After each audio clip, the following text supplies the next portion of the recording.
What is the next brilliant thing? Next brilliant thing is, and I feel like such a stereotype, and this has become more gimmick. It's become more gimmicky in the last year or two. It's Guinness. I love it. Yeah. It's great. It's my brother was telling me that they ran out of Guinness in London in December I think because this loads of was. kids are like drinking it now. I think that's a lie.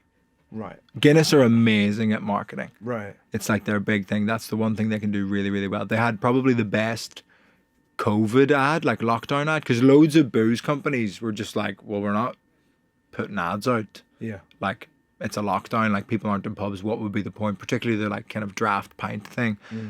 Whereas Guinness had this whole campaign of like little like electrical power boxes that were black and a little bit of white at the top. So, and all this like stuff that you see around that looks like a pint of Guinness.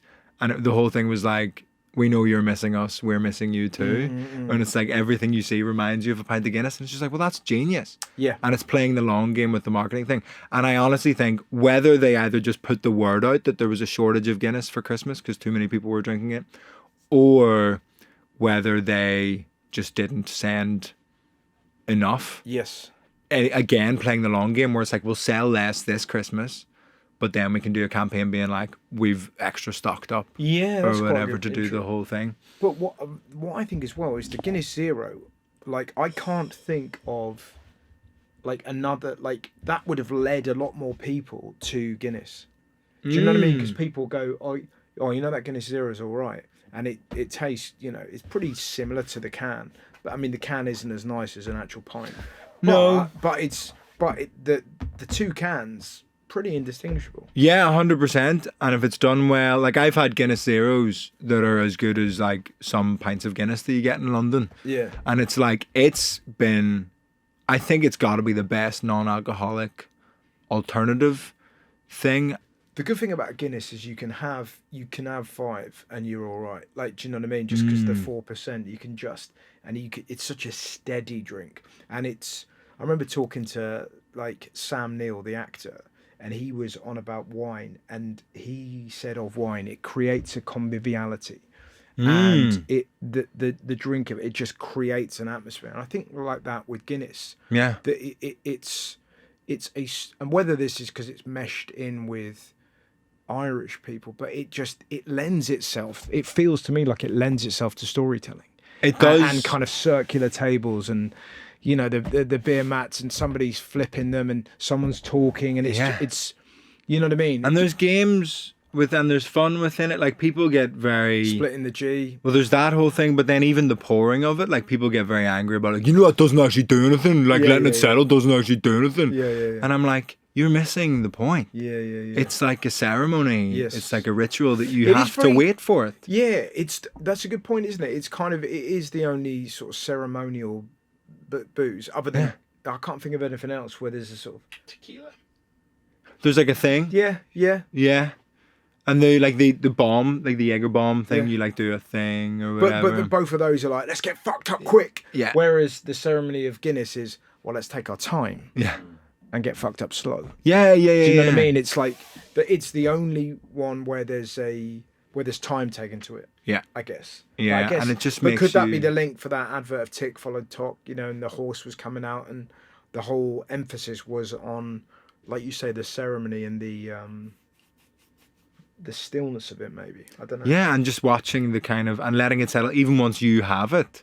You're not supposed to drink it until it like settles and you watch this kind of cascade happen and it separates out into the two things. What's your best pint? Is there like a place to get the best pint of Guinness? Yeah.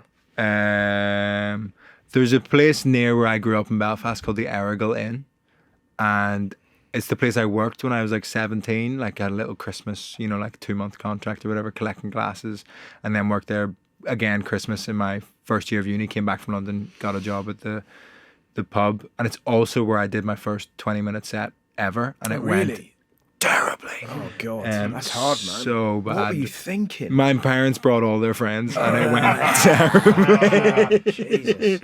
Really, really bad. Just had like a heckler and didn't know what to do.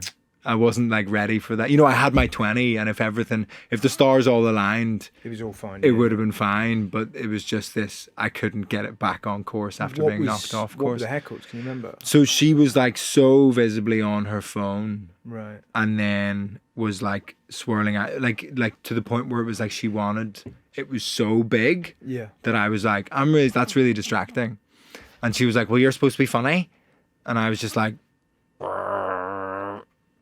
and just was like, oh, well, like, you have to pay attention to, like, hear the jokes and stuff. Like, if you're on your phone, like, it's not going to be funny at all, is it? Because, like, you have to hear all the words. Otherwise, how is it going to be funny? And she's like, well, if you were funny, I would get off my phone. And I'm like, right, we're in a real chicken and egg situation here. And, like, nobody really knows what to do. And I just, like, collapsed in on myself. Yeah. God, but you're hitting her with, like, rock solid logic. And the funny thing is now, isn't it interesting? So, but the first gig you had that was difficult was because you didn't improvise off the crowd, and now that's something you're kind of known for. Yeah. So did that come out of you going, I have to protect myself against that failure? No. So I hosted before I ever did a set. Right. So I like just ran a comedy night at my uni, didn't have any material. So what happened that night? You just got... Well, I think when I was doing a set, I was like, I am doing a set. Yeah, That's what I'm locked into. Yeah. Whereas it's much better to be more on your toes and fluid. And like, I think it's when you're used to doing the set for long enough. It's like with your tour show or whatever. When you know it so well, you can go on a flight of fancy and then you know exactly where you're coming back to. Yeah. But when you barely have a hold of this 20-minute set, it's like, if I take a step away from this, God knows how I get back to it. Yeah, it's so funny, isn't it? Because you're just trying to hold on to this slippery pig. Yeah, and that's the set, not you doing. Not the heckler. But I'd call her a slippery pig. I would call her a slippery pig. You go, shut up, you slippery pig. Wow, how interesting. Are there other drinks that come close, or is it always a Guinness? So what's interesting is I think I actually might like Beamish more, which is like a Cork. It's from Cork, another stout. Slightly more chocolatey and like has more of a coffee-ish thing. What's very funny is there's 3 main stouts in Ireland. And then there's the one that Conor McGregor makes, and we don't talk about that one. We have Guinness, Beamish, and Murphy's. And lots of people have their own like reasons why they like, or some people are very like defiantly, no, I'm a Murphy's drinker and it's better because of this, that, and the other. And I kind of am aware that I like Guinness just because, again, it's not for any like rational reason. It's just like, because you go for a pint of Guinness. You don't really go for a pint of Beamish. Yeah. But you go for a pint of Guinness, and then... But presumably, if Murphy's have got a bit of sort of nous about themselves, there is a great advertising campaign that plays off of the popularity of Guinness to kind of go, everyone. It's almost like everyone likes Guinness. Like that, and then a picture of a pint of Murphy's, and it is that thing about, I don't want to be everyone. Yeah, it's like Murphy's, the people who know. Waiting for your Guinness. Yeah, but do you know what I mean? It's sort of because there's such a fundamental human desire to be cool. Do you know what I mean? And to be alternative and rage against the whatever thing is. But there's a game I play, and I do it every time. My brother lives in Cork, and I would go down and see him, or like be there on the tour and stuff. And we always go to the pub. Cork's one of my favourite cities in the whole world. Oh my God, like so many brilliant pubs and places to go and stuff. And every time we go to the pub, and we have a few pints, and then I go, right, we're playing the game. And you get a pint of Murphy's, pint of Guinness, pint of Beamish, and then I ask for them in plain glasses. And you do a little shuffle, but you know where's where, and you have to get the people to like try them. No one has ever gotten all of them right. Really? No matter how adamant they are that Murphy's is their favourite, they always think Guinness is Murphy's or Beamish is Murphy. And it's like so funny that it's just like, it's all nonsense. Isn't that weird? Yeah.